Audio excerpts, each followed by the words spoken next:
Hey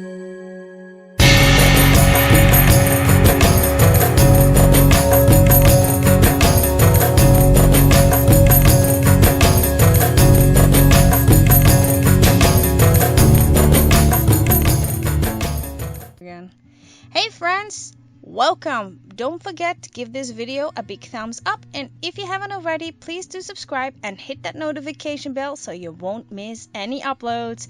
Okay, let's start. Halloween is coming closer. Only 2 months and then it's Halloween! Yay!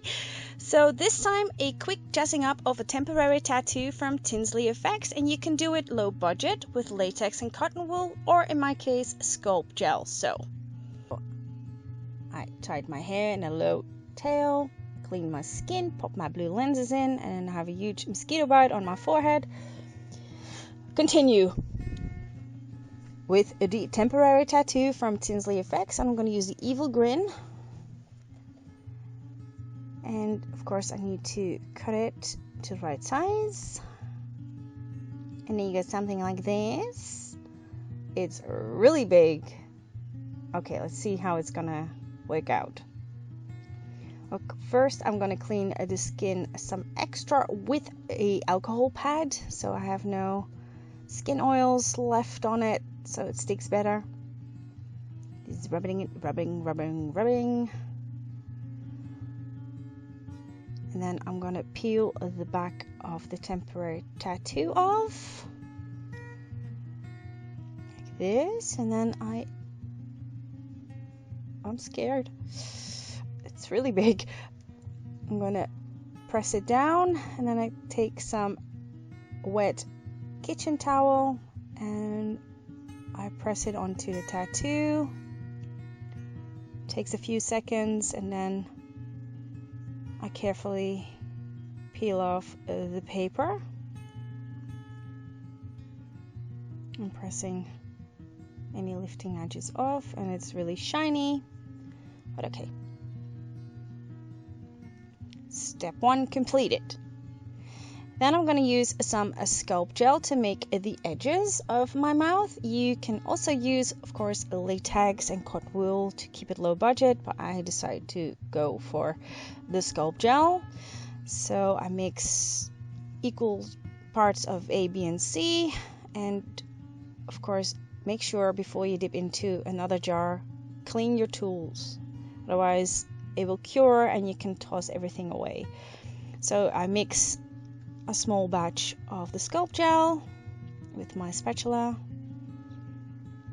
Mixing. I slap it on my face. It doesn't have to be neat, it needs to be quite rough, in fact. Just to create a nice little edge like that. And I use a brush dipped in alcohol to blend the edges, and then my screen freezes. I have no freaking idea what happened here, but okay, we're moving again. Once it's cured a little bit, I rough up the inside of the edges. And to speed up the drying process even faster, I will use, of course, the blow dryer.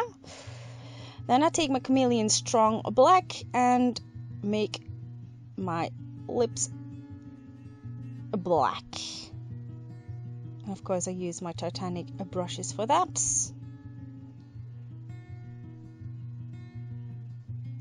Just trying to hide my real mouth. And then you get something like that.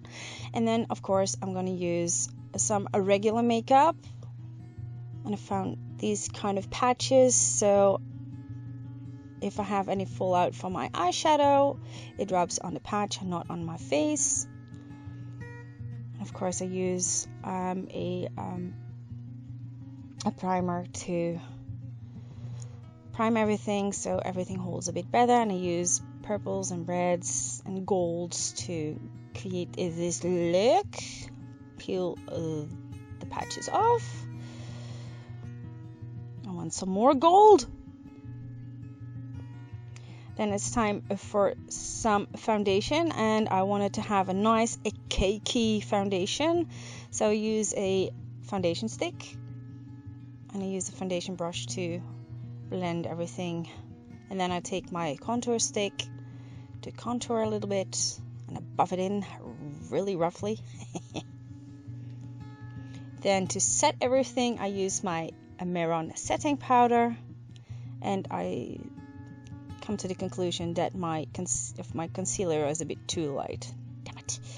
Time for some mascara, and of course some nice luscious lashes, and I will pop them on off camera, of course.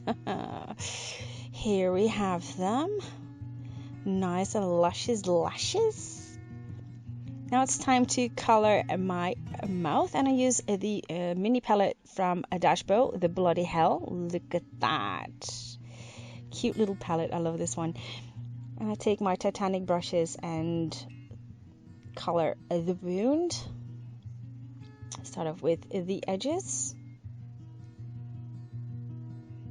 to make it nice and gory. I'm looking forward to Halloween. You can't believe it. And I use my stippling brush from Titanic for that.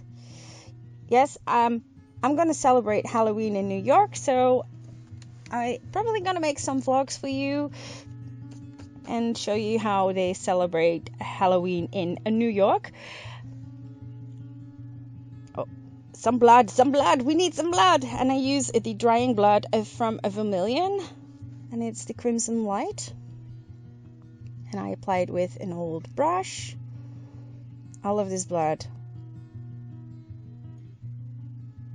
It's perfect for this look, especially when you use a veil. Before it dries completely, I take a lotion wipe and do a little dancey dance and smudge the blood around. I love this blood because it dries, and if you wear something over it and then later on reveal what your look is, you won't stain your clothes or your veil in this case. So I think we are done. Are we done? No, I'm missing something. I want some bling. Look at these. These are so cute. I think I'm going to use these. Okay, I use a little bit of Prosade, and I apply them in my inner corners and under my eyes to have this nice, shiny, glamorous look. And then I want some more sparkle, so I use the Pixie, and this is the Mardi Gras, and I just splatter it around. And I only use a small amount of glitter. Look how much you have. Time for a selfie. Okay, look at that. I love the sparkle. And then I think we are done. Thank you so much for watching, and see you next time. Same place, different video. Bye.